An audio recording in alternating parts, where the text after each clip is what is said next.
Programme आता है। Induction programme really बहुत हेल्पफुल होता है। समझ में आती है, जैसे प्यार को भी वक्त देंगे तो वो लॉन्ग लास्टिंग चलेगा। यहाँ आने के बाद हकीकत पता चलती है एक्चुअली में आयुर्वेदा है क्या। ये 2 टीकाओं के नाम बताइए। तो उनमें से मेरे आगे जो बैठा था उसने पादुकोण दीप का चरक है, सुश्रुत है, तो हमें इन सब चीज़ों पे बिलीव होता है कि हाँ ये सही है, क्योंकि हम उसको एक्सपीरियंस करते हैं अपने डे टू डे लाइफ में। नमस्ते, आज की वीडियो में आपको अपने जूनियर्स, बैचमेट और सीनियर से मिलाने वाला हूँ। इससे जानेंगे कि उनका एक्सपीरियंस कैसा रहा है, बीएमएस का या आयुर्वेद का या एनआईए में इतने सालों से हैं तो एनआईए का कैसा एक्सपीरियंस रहा है। एक एक करके सबसे हम जानेंगे उनका एक्सपीरियंस। सबसे पहले मैं अपने बैचमेट्स को बुलाना। Rajat Kumar Gupta, I am from Nepal. अब मैं आपको अपने जूनियर्स, करंट जूनियर जो सोनी है उससे मिलाता हूँ। हेलो एवरीवन, मेरा नाम सोनी है, मैं बिहार से हूँ और मैं सेकेंड ईयर की स्टूडेंट हूँ। अब मैं आपको हमारे करंट जूनियर से मिलवाना चाहूँगी, तो एक एक करके मैं सबको इंट्रोडक्शन करवाती हूँ आपसे। कम। नमस्ते everyone, my name is Swati Kaushik and I am from Jodhpur, Rajasthan. I am Sunita Gupta from Rajasthan, first year student. Hello everyone, my name is Shreya Gupta and I am from Uttar Pradesh. I am BMS first year student. Namaste everyone, I am Nimisha Narayan from Bihar and I am from first year student. Namaste student, my name is Mona Nagar, I am from Kota. Namaste everyone, my name is Shahnaz Bano, I am from Alwar, Rajasthan, BMS first year student. Hello everyone, my name is Divya Yadav and I am from Behror, Rajasthan, BMS first year. Hello everyone, my name is Nikhil Meghwal and I am from Naya Nangal, Punjab. I am BMS first year student. Namaste, my name is Pankaj Prajapati and I am from Kaushambi, Uttar Pradesh. I am UG21. I am from UG21 batch. Hello everyone, my name is Krishna Kumar. I am from West Champaran, Bihar. I am a student of BMS UG first year. Ram सभी को, मेरा नाम भूपेंद्र कुमार है, मैं भरतपुर राजस्थान का रहने वाला हूँ और मैं BMS फर्स्ट ईयर का स्टूडेंट हूँ। Hello everyone, my name is Aryan Raj. I am from Darbhanga, Bihar. I am a student of UG21 batch. Hi everyone, my name is Anurag Prajapati. I am from Delhi. I am UG first year student. Hello everyone, I am Sarmila Soil from Jhunjhunu, Rajasthan, BMS first year student. Hello, namaste everyone. My name is Golu Asaben. I am from Tong City, Rajasthan, BMS student. Hello everyone, my self Aarti Kumari, I am from Jhunjhunu, अब राजस्थान। मैं आपको NIA का experience इनका कैसा रहा है हमारे juniors का, एक एक करके उसके बारे में पूछते हैं कि इनको कैसा लगता है। सबसे पहले स्वाति से जानते हैं कि एनआईए का एक्सपीरियंस उनका कैसा रहा है। हेलो एवरीवन, बॉस, यहाँ पे हम जब फर्स्ट टाइम आए थे, तब हमारा इंडक्शन प्रोग्राम हुआ था। इंडक्शन प्रोग्राम रियली बहुत हेल्पफुल होता है। इससे हमें हमारे कैंपस को जानने का मौका मिला, हमारी फैकल्टीज़ को जानने का मौका मिला, स्कोप्स को जानने का मौका मिला। और आयुर्वेद का जो हमें कुछ नहीं, मुझे कुछ नहीं पता था स्टार्टिंग से, बट यहाँ पे आके उससे इंडक्शन प्रोग्राम बहुत हेल्पफुल था, उससे जानने को मुझे बहुत कुछ मिला। यहाँ की फैकल्टी बहुत अच्छी है, कैंपस अच्छा है बट थोड़ी सी कमी है, इंफ्रास्ट्रक्चर थोड़ा सा कम है, पर और कोई कमी नहीं है। जो है वो बहुत अच्छा है, मतलब आयुर्वेद के लिए सफिशिएंट है। हाँ, आयुर्वेद के लिए सफिशिएंट है। पे प्रोग्राम्स होते हैं हर मतलब मंथ में प्रोग्राम्स होते रहते हैं और यहाँ की फैकल्टी बहुत सपोर्टिव है, सीनियर्स बहुत सपोर्टिव है, रैगिंग नहीं होती है, इतनी इंटरेक्शन होता है, वो भी बहुत हेल्दी होता है। और ओपीडी में फैसिलिटी बहुत अच्छी है, ओपीडी हमेशा फुल रहती है और पेशेंट्स की इतनी लंबी लाइन लगी रहती है। आओगे तब एक्सपीरियंस करोगे अगर जो कोई आया तो।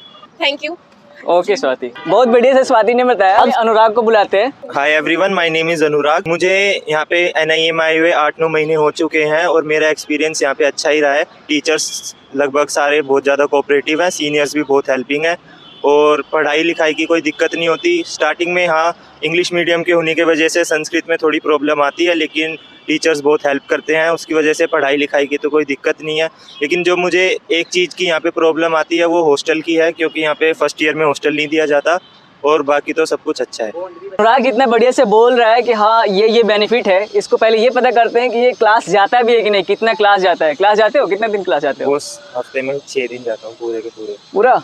ये इनके बैचमेट इनसे पूछ लेते हैं कि इनके इसके अटेंडेंस झूठ बोल रहा है, ये झूठ बोल रहा है। देखिए ये बात तो सही है कि एनआईए में क्लासेस बहुत बढ़िया से चलता है, ठीक है। यहाँ छुट्टी कम मिलता है, इसलिए यहाँ पे छुट्टी लेने के लिए लड़के परेशान होते हैं जितने भी स्टूडेंट हैं। अब सुनीता को बुलाते हैं, उनका एक्सपीरियंस कैसा रहा है उनसे जानते हैं। Hello boss. हेलो। मैं जब यहाँ पे पहली बार जब मैंने बीएमएस कोर्स सुना था ना, तब मुझे लगा था ये कुछ अलग है, क्योंकि हम सब एमबीबीएस के पीछे भागते हैं। पर जब मुझे बीएमएस का मैंने आप ही के वीडियो से सबसे पहले ये देखा था, थैंक यू, इकोसिस्टम विद अनुराग, तो मुझे बहुत कुछ पता चला कि हाँ ऐसा भी कुछ एग्जिस्टिंग है, जिससे हम हमारे जो एंशियंट कल्चर है, जैसे जो ऋषि मुनि थे उन्होंने अपना कैसे वो किया, हम मॉडर्न में जो भी चीज़ें पढ़ते हैं वो टूल्स वगैरह वो जो चीज़ें देख पाते हैं उससे, लेकिन उस टाइम वो सब चीज़ें नहीं था, फिर भी उन्होंने इतना इसको डेवलप किया। और ये सब चीज़ें हमारी एंशियंट स्क्रिप्चर्स वगैरह सब में है। आप देख सकते हैं जैसे योगा वगैरह, व्यायाम, ये हमारी भगवत गीता में भी एज इट इज़ मेंशन है, लेकिन लोग इसको मानते नहीं है। ये सब इधर उधर भागते हैं कि हमें कहाँ से कहीं इजी लाइफ मिले, ऐसे मिले, तो कोई हेल्थ के पीछे नहीं रहता कि हमें क्या खाना चाहिए, क्या नहीं खाना चाहिए, कैसे रहना चाहिए, हमें कौन से सीज़न में क्या खाना चाहिए, क्या है। प्रेगनेंसी के टाइम पे भी आजकल लोग सब अपने मन का खाते हैं कि हमें इस चीज़ को खाने की इच्छा है तो हम खा लेते हैं, पर हमारे आयुर्वेदा में ऐसी चीज़ें मेंशन है कि इस मंथ में ये करो, ये व्यायाम करो, इतना काम करो, ये करो, उससे हेल्दी प्रोजिनी हो। ये सब चीज़ें हमें इस फील्ड में पता चलती है कि हाँ हम क्या सोचते हैं, हमारा नेचर क्या है, सब अलग अलग नेचर के हैं। लेकिन जब मैं यहाँ पे आके जब मैंने पढ़ा इन सब चीज़ों को तो मुझे उस पर विश्वास हुआ कि हाँ ये रियली में एग्जिस्ट है, कोई मिथ नहीं है ये सब चीज़ें। बिल्कुल ये बिल्कुल एग्जिस्टिंग चीज़ है जिस पे हम सब बिलीव करते हैं। पहले हमें लगता है कि नहीं ये कुछ अलग ही मिथ बना रहे हैं कि नहीं ये ऐसा कुछ नहीं होता, पर विश्वास नहीं होता सबको। पर जब हम उस स्क्रिप्चर्स को पढ़ते हैं, हमारे जैसे चरक है, सुश्रुत है, तो हमें उन सब चीज़ों पे बिलीव होता है कि हाँ ये सही है, क्योंकि हम उसको एक्सपीरियंस करते हैं अपने डे टू डे लाइफ में। सही बात है, जब तक हम किसी चीज़ को अप्लाई नहीं करेंगे तब तक वो अच्छा है या बुरा है ऐसे डिसीजन नहीं ले सकते हैं। जब आप उस चीज़ को यूज़ करेंगे तभी आपको उसका बैड एक्सपीरियंस या गुड एक्सपीरियंस वही आपको पता चलेगा। और NIA का कैंपस बहुत अच्छा है, इसकी लाइब्रेरी की फैसिलिटी बहुत अच्छी है, वहाँ शांति है, वहाँ जाके आप पढ़ सकते हो, अपने मैटर्स ले जा सकते हो, वहाँ पे बुक्स हैं, जो भी आपको कुछ बुक्स देखनी है आप देख सकते हो, रेफरेंसेस देख सकते हो, और टीचर्स भी बहुत हेल्पिंग है बहुत, और उनके पढ़ाने का तरीका भी बहुत अच्छा है जिससे हम लोगों को हर चीज़ समझ में आती है। Okay, thank you. इसी को कंटिन्यू करते हुए नेक्स्ट जूनियर को बुलाते हैं, गोलू को, उससे जानते हैं कि NIA का एक्सपीरियंस उसका कैसा रहा है। Hello everyone, my name is Golu Wassermann. मैं जब NIA में आया था तो मुझे भी इतना नहीं पता था इसके बारे में कि NIA कैसा है क्या है, बस यूट्यूब पे वीडियोस वगैरह देखते थे, लेकिन इतना नहीं पता था। लेकिन यहाँ आने के बाद जब जो भी जूनियर यहाँ आए उसको 15 डेज़ का इंडक्शन प्रोग्राम ज़रूर अटेंड करना चाहिए। उससे आपको यहाँ की सभी चीज़ें, फैसिलिटी, यहाँ के कैंपस के बारे में, कितना ज़्यादा मॉडर्न बन चुका है ये, जैसे लोग पहले बोलते थे आयुर्वेदा के बारे में, वैसा बिल्कुल भी नहीं है ये। यहाँ आने के बाद हकीकत पता चलती है एक्चुअली में आयुर्वेदा है क्या। मैं जब पहले था तब मैं यहाँ आया था तो मुझे लगता था कि मुझे नीट की तैयारी करनी है यहाँ आके भी, क्योंकि NIA में कोई बॉन्ड नहीं है। लेकिन मैं यहाँ आके जब मैंने इंडक्शन प्रोग्राम अटेंड किए और यहाँ के बारे में पता लगा तो मेरा एकदम से मन ही उठ गया कि मैंने नीट की कोई प्रिपरेशन नहीं की और मेरा अब यहाँ पे अच्छे से मन लग चुका है। एक सेकंड गोलू, मैं आपको बताऊँ, जैसे ये बोले कि इंडक्शन के बाद चेंज हो गया, वैसे ही मेरा हाल था। जब तक यहाँ पे आया था, एडमिशन लिया था, अगले दिन ही मैं रिज़ाइन करने पहुँच गया था NIA में कि मैं रिज़ाइन करके जा रहा हूँ, MBBS ही करना है। लेकिन इंडक्शन हुआ, इंडक्शन के बाद ऐसा माइंड चेंज हुआ, ऐसा पसंद आया कि उसके बाद नीट का फॉर्म भी नहीं डाला था। फॉर्म तो डाला था लेकिन एग्ज़ाम देने नहीं गया, ठीक है, क्योंकि इंडक्शन बहुत ही ज़रूरी है। जो 15 दिन का या 20 दिन का कॉलेज में एक मैंडेटरी हो गया है इस मिनिस्ट्री की तरफ से, तो सबको ही इंडक्शन प्रोग्राम ज्वाइन करना चाहिए। जो भी BMS को न्यूली एडॉप्ट कर रहे हैं, ज्वाइन कर रहे हैं जी। और बस यहाँ पे सबसे अच्छा ये है कि सभी टीचर्स कोऑपरेटिव है, और सबसे ज़्यादा अच्छा है कि सीनियरिटी जूनियरिटी का काफ़ी ज़्यादा इफेक्ट पड़ता है और वो करनी चाहिए सभी स्टूडेंटों को, उनसे इंटरेक्ट करते रहना चाहिए। ये बाकी कॉलेज के मजे, और बाकी यहाँ पे जयपुर में आ रहे हो तो घूमने के तो अलग ही मजे हैं। NIA वाले छुट्टी नहीं देते तो बंक मारो सबसे अच्छा। बाकी और तो क्या ही तारीफ करूँ, NIA के बारे में बहुत अच्छा है। नई बिल्डिंग बन रही है, ट्रॉमा सेंटर ओपन हो रहा है, यहाँ पे हर दिन हमको डाइसेक्शन करवाया जाता है, और भी काफ़ी फैसिलिटी यहाँ पे। लाइब्रेरी में आप सारे ग्रंथ, गीता, चरक, सुश्रुत वगैरह सारी बुक्स अवेलेबल है, अब तक की सब कुछ NIA ने अवेलेबल करा रखा है। Thank you for everyone. Golu ने बहुत बढ़िया से बताया, जैसे कि NIA में बहुत क्लास चलते हैं, छुट्टी नहीं मिलता है, फिर भी हमारे फर्स्ट ईयर के जूनियर्स कैसे मैनेज करते हैं, क्लास के बाद जयपुर कैसे घूमते हैं, उसके बारे में जानते हैं। आ जाओ निखिल। हेलो एवरीवन, मेरा नाम निखिल मेघवाल है और मैं पंजाब से हूँ। तो NIA में एक मेन ये एक मिड में आ जाता है। यहाँ पे आपको टूरिस्ट प्लेस बहुत ज़्यादा देखने को मिलती है। आपको अगर आप इधर जाते हो आपको जल महल, हवा महल, जयगढ़ फोर्ट, आमेर फोर्ट और गोविंद देव जी का टेम्पल यहाँ पे आसानी से मिल जाता है। और यहाँ पे जो फैसिलिटी है ट्रैवलिंग, आपको अगर कहीं भी जाना है ट्रैवल करने के लिए तो यहाँ पे आपको ई-रिक्शा अवेलेबल है, जो कि आपको हर टाइम अवेलेबल रहेंगे, जिनमें आपको मैक्सिमम 10 रुपीज़ 15 रुपीज़ में आपको कहीं भी घुमा देंगे। और एक खास, अगर आप सीनियर जूनियर से अगर आप इंटरेक्शन रखते हो तो आपको उनसे उनके ID कार्ड्स मिल जाते हैं, जो कि आपको फर्स्ट ईयर स्टूडेंट को नहीं मिल पाते हैं। वो आपको शायद मैक्सिमम 6 मंथ के बाद ही आपको मिलते हैं। तो इसीलिए आपको जब सीनियर से उनके ID कार्ड मिलते हैं तो आप किसी भी ट्रैवल करते हो कहीं पे, जैसे अगर आप हवा महल जाते हो तो हवा महल पे जहाँ की टिकट 50 रुपीज़ है, तो वहीं पे आप आपके सीनियर की ID कार्ड से आपको वो ओनली 20 रुपीज़ में आपको अवेलेबल हो जाती है, तो वो एक अच्छा है। सिटी पैलेस जो कि 500 रुपीज़ समथिंग का है, अगर आप वहाँ पे स्टूडेंट ID कार्ड दिखाते हो तो आपको मैक्सिमम वो 150 समथिंग अराउंड पड़ जाता है। तो ये मेरा अच्छा एक्सपीरियंस था। और यहाँ पे आपके अगर क्लास में यूनिटी रहती है तो आपका मास बंक भी अच्छे से होता है, क्योंकि उस टाइम पूरी क्लास नहीं आती है। कई प्रोफेसर इस बात से गुस्सा भी होते हैं, बट वो अब मैं आपको हॉस्टल के बारे में बताता हूँ कि जैसे कि NIA में फर्स्ट ईयर में हॉस्टल मिलता नहीं है किसी भी जूनियर को, तो गर्ल्स कैसे मैनेज करते हैं, बॉयज़ कैसे मैनेज करते हैं। Hello everyone, my name is Nimisha. और जैसे कि आपको पता है कि मैं बिहार से हूँ, बहुत दूर है यहाँ से बिहार, और यहाँ पे फर्स्ट ईयर को हॉस्टल फैसिलिटी नहीं प्रोवाइड की जाती है, तो मुझे थोड़ी शुरू में दिक्कत हुई थी। यहाँ पे कॉलेज के बाहर में रूम खोजना पड़ता है, तो ऐसे तो मुझे अब मिल गई है रूम, लेकिन फ़र्स्ट ईयर में हॉस्टल प्रोवाइड करना चाहिए इन्हें, पर यहाँ पे हॉस्पिटल एक्सटेंड किया जा रहा है, इसीलिए हॉस्टल अभी थोड़े कम बने हुए हैं, पर कुछ साल में मुझे होप है कि वो भी बन जाएगा, हॉस्टल भी गर्ल्स बॉयज़ दोनों एक्सटेंड हो जाएंगे। और फिर यहाँ पे पेरेंट्स को चिंता थी कि खाने का क्या होगा और सिक्योरिटी का क्या होगा, लेकिन यहाँ पे मैनेज हो जाता है सब। यहाँ जो हॉस्टल में मेस है वहाँ पे सबको अलाउ है, बाहर से भी आके खा सकते हैं हम लंच डिनर, तो वो तो मैनेज हो जाता है। और लेकिन हमें सेकेंड ईयर से बोला गया है कि हॉस्टल मिल जाएगा। मैनेज कैसे करते हो बाहर का?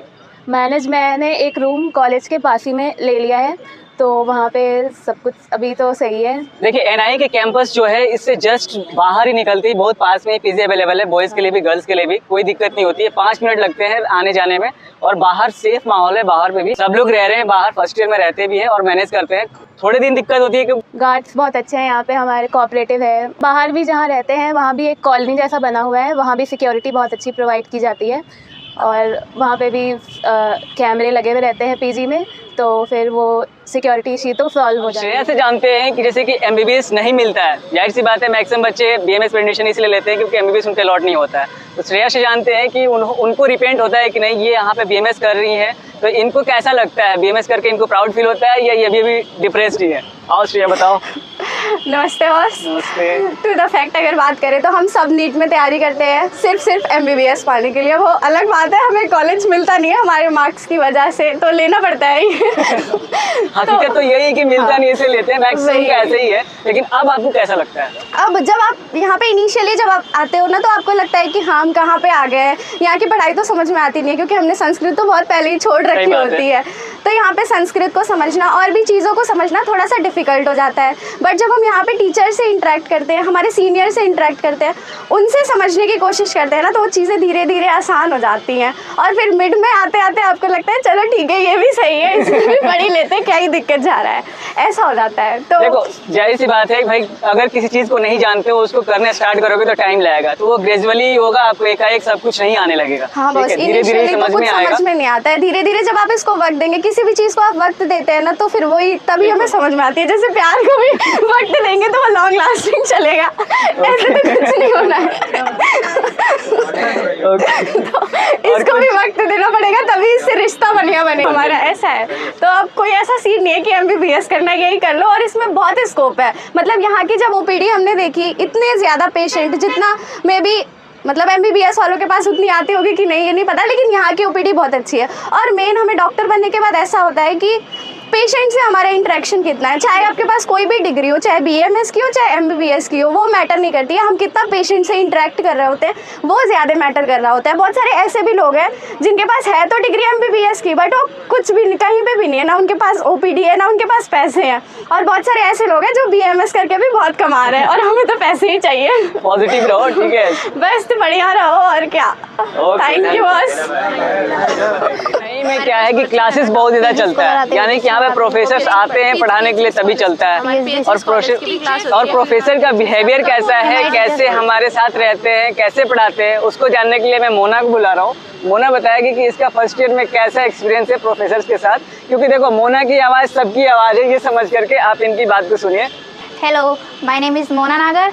और जहाँ तक टीचर्स की बात है, टीचर्स तो सारे फैकल्टी बहुत अच्छे हैं यहाँ के, और जिसमें से फर्स्ट आते हैं अपने अनिल सर, वो अब पढ़ाते हैं संस्कृत, और वो टाइम के बहुत पंक्चुअल है, पर बहुत अच्छे टीचर है वो भी। पंक्चुअल इतने हैं कि अगर 9 बजे से लेट हो गए तो फिर बाहर ही रहना पड़ता है, अटेंडेंस नहीं देते फिर सर टाइम के बाद। और फिर आते हैं फिजियोलॉजी में, फिजियोलॉजी वाले भी अच्छे हैं, जैसे सारिका मैम हो गई, रश्मि मैम हो गई, ये सब भी अच्छे हैं। और फिर एनाटॉमी में भी सारे फैकल्टी अच्छे हैं, ईशा मैम हो गई और सुनील यादव सर हो गए, ये सब भी। और फिर आती है संहिता की बात, तो संहिता डिपार्टमेंट में सबसे अच्छा है डॉक्टर असित पांड्या सर, वो सबसे अच्छा पढ़ाते हैं। और क्या नाम से, वो हमारे ऐसे मान लो कॉलेज की शान है वो सर। सही बात है, आयुर्वेद की शान है पांड्या सर, ये समझ लो। बहुत प्रतिभाशाली, मतलब उनको हर एक चीज़ की इतनी ज़्यादा डीप नॉलेज है ना, मतलब उनका कोई मुकाबला नहीं कर सकता यहाँ पर तो। और वो एक अच्छे मतलब वैद्य भी बहुत अच्छे हैं, उनकी ओपीडी होती है उस दिन बहुत पेशेंट आते हैं उनके पास। इतना भीड़ रहता है कि ओपीडी में पैर रखने के लिए जगह नहीं रहता है, लाइन लंबी लंबी लगती है। और क्या नाम से, उन्होंने हमारी यूनिवर्सिटी के अलावा उनको और यूनिवर्सिटी में भी उनका नाम चलता है। WHO की मीटिंग भी अटेंड कर रखी है, WHO रिटर्न है, वहाँ पर 2 साल तक सर्विस देकर आए सर, और बहुत महान है। YouTube पे या Instagram पे बहुत सारे लोग पूछते हैं मेरे से, जो भी मुस्लिम कम्युनिटी के हैं या दूसरे कम्युनिटी से हैं, कि क्या हम आयुर्वेद को एज मतलब मुस्लिम लोग कर सकते हैं क्या, समझ में आएगा क्या। तो अभी हमारे देखो सीनियर भी हमारे जो है मुस्लिम है, हमारे बैचमेट है, लेकिन हमारे जूनियर भी हैं जो मुस्लिम हैं, उनसे मैं पूछता हूँ, उनसे जानते हैं कि उनको कैसा दिक्कत आता है। जाहिर सी बात, वो संस्कृत नहीं पढ़ते हैं, हमेशा उर्दू पढ़ते हैं, उनसे पूछते हैं कि उनको वो कैसा फील करते हैं, कैसा लगता है आयुर्वेद। शहनाज बानो से जानते हैं। नमस्ते everyone, my name is Shahnaz Bano. शुरू में जब मैं आई थी, मतलब MBBS नहीं मिला था, 1-2 मार्क्स से हम रह गए थे, तो ये था कि कोई बात नहीं, अब ये कॉलेज ले लेते हैं। फिर उसके बाद इंडक्शन यहाँ का अटेंड करा तो लगा कि नहीं, बस यही ठीक है। मुस्लिम का तो ऐसा तो कुछ नहीं है, जो अपन घर में यूज़ करते हैं डेली की चीज़ें, वही आयुर्वेद है। अभी तक बहुत सीरियसनेस हो गया, अब चलते हैं कि फनी पार्ट को देखते हैं हमारे जूनियर्स का। और देखिए काम एक ही है, नाम बहुत है, और हमारे बीच आ रहे हैं बैटरी, जिसको चकेजी खान के नाम से भी जाना जाता है। मेरे भी नाम स्टार्ट हो गया। ये इंपोर्ट किया हुआ है। अरे देखिए, चिंगचौंग चेहरे पे मत जाइए, चिंगचौंग बिहार का हूँ। ऐसे ही करते रहते हैं हमें। चाइना से है। नहीं, एक्चुअली मैं बिहार हमारे बीच बिहार और नेपाल भोपा स्वामी, मेरा चेहरा ऐसा है। हमारे बीच भोपा स्वामी भी है, जो कि आश्रम में बहुत ही फेमस हुए थे। और ये जो बोल रहे हैं, ये डॉक्टर जयकाल है। ये सब देख सकते हैं, ये देखिए पीछे से आपको जो शक्तिमान वाले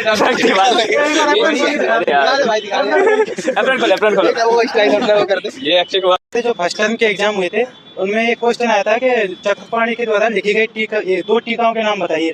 तो उनमें से मेरे आगे जो बैठा था, उसने पहला तो लिख दिया, दूसरा जो लिखा था उसका आंसर था आयुर्वेद दीप का, लेकिन उसने लिखा था पादुकोण दीप का। अब लास्ट में अपने जूनियर से जानते हैं कि मतलब इनको मेरे चैनल से कितना इन्फ्लुएंस रहते हैं, कितना इनको बेनिफिट होता है, ये चीज़ इनको जानने के लिए इनको बुला रहा हूँ। जो इकोसिस्टम ऑफ अनुराग है, ये एक ऐसा चैनल है जहाँ पे आपको कंप्लीट आयुर्वेदा की नॉलेज मिल सकती है। आप जैसी भी नॉलेज चाहो, चाहे आप एजुकेशन से रिलेटेड नॉलेज चाहो, चाहे आप कॉलेज से रिलेटेड चाहो, काउंसलिंग से रिलेटेड, आपको सारे ही नॉलेज यहाँ पे मिलेंगे। तो आप ज़्यादा से ज़्यादा देखो, इस चैनल को सब्सक्राइब करो, बेल आइकन दबाओ, लाइक करो और हंसते रहो, मुस्कुराते रहो। Stay tune. हेलो, ये बॉस का वीडियो ही यहाँ देख के मैं इनसे इम्प्रेस होके ही इस कॉलेज में BHU से मेरा एडमिशन BHU में हुआ था। मैं 1 मंथ BHU में रह के वहाँ से अपग्रेड लगा के, जब बॉस ने बताया कि ना ये ऐसा है वैसा है, मतलब यहाँ की काफ़ी तारीफ़ की और यहाँ के बारे में पता लगा, क्योंकि इनकी वीडियो से ही मुझे NIA के बारे में पहले शुरुआत में पता लगा था, तब मैंने यहाँ पर एडमिशन लिया। इनकी वीडियो पहले भी हम अच्छे से देख के आए हैं और आगे भी अब देखते रहे, और आप भी देखते रहिए और यहाँ पे एडमिशन लेते रहिए।